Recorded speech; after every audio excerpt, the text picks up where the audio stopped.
that? Is that better? Can you hear me? That's a little bit. That's all right, let's do that. All right, go. Okay, so the old lady goes first. Yes! Well, family, I could probably come up with lots of stories. You have 5 minutes. I have. Well, I'll be lucky to last one. I have 4 kids and 8 grandchildren. Yeah. They range from 21 down to 2. And my oldest child has the 2-year-old and the 4-year-old. And he's 49, so he's very brave. But my little story is about, I have sons, 3 daughters. And my little story is about my middle daughter, who has kind of marched to a different drummer. She's very bright, very intelligent.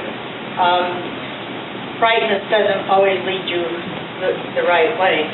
But in college, she went to a very conservative University of California in San Diego, and she found the Che Cafe, named after Che Guevara, the revolutionary from Cuba. And so, from early on, she developed dreadlocks, which do not work on white women. They really don't. They're like long But she is now 46, and she still has the dreadlocks. And so at the Che Cafe, she met one of the people that hung out there, and subsequently had a child with this person. And this person is African American. His real name is Ralph Woods, but back in the whatever years it was, the 80s, I guess, they were in school, he adopted the African name Latif Akili. And so he goes by Latif Akili, although his license is still Ralph Woods.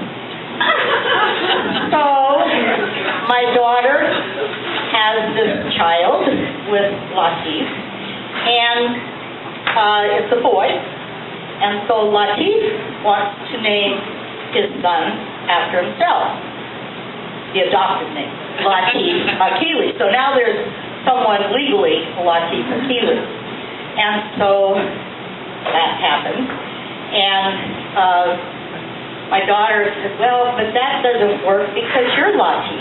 And so how am I going to differentiate? So I think what I'll do is give him a supplemental name, and she named him after her favorite Chinese philosopher, whose name is Lao Tzu. So Lao Tzu is the name that my grandson, who's now 21, has gone by. I kid you not. 10 years later, my daughter, new partner, has another child, gets pregnant.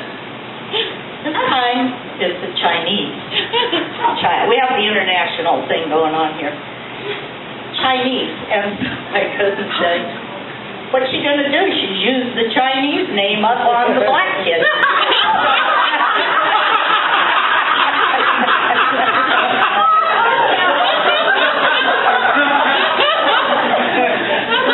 Anyway, the kid got named Tom.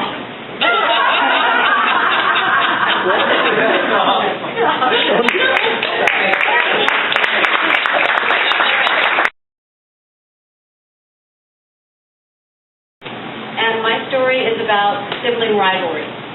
How many of you have little brothers or sisters, or had little brothers and sisters?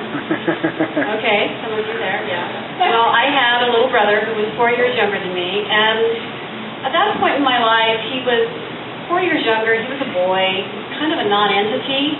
I was a girl. I was older. I was into different things, but he was always around, so I always had to deal with him. And I remember one time we had just moved to San Francisco from New York. And my mom sent us out to play. We lived in Stonestown in San Francisco, this big apartment building. And I really wasn't used to all the different plants and animals in San Francisco that were different from New York.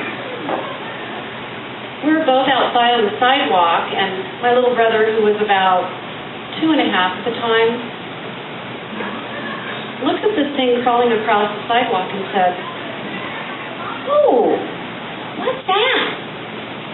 And I said, "It's good. Eat it." It was a banana slug. Oh! I had this great snapshot in my mind of banana slug hanging out the side of the mouth. And how about the time that we were down in the basement trying to make a present for my mom for Mother's Day, and we found the can of paint. And this was back in the days when lead was still in the paint. Bright blue paint. We found some old tiles, and we thought, well, we'll just put the paint on our hands and stick our handprints on the tiles and let the paint dry, not knowing that it was oil-based paint, which doesn't dry that easily. Well, my little brother got the paint all over his brand new red slippers.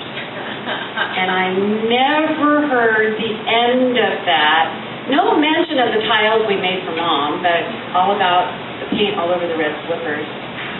But he got me back one day, because about a year later, my parents took us camping for the first time, watching my dad try to put up the tent. If they had had YouTube back in those days, I'm telling you, that would have 1 million hits, because it was a wonderful experience watching Dad try to put up that tent. Well, again, the parents sent us out for a walk, and for some reason, these 2 little boys started picking on me. I was probably about 10 years old, so my little brother would have been about 6. These kids were picking on me, and one kid tried to ram me with his bike. My little brother, my little 4-year-old brother, picked up a rock, lobbed a rock at this kid, and hit him in the side of the head, defending me. And to this day, even though I did all those horrible things to my brother when I was younger, my brother was my guardian and savior, and I thank him very much.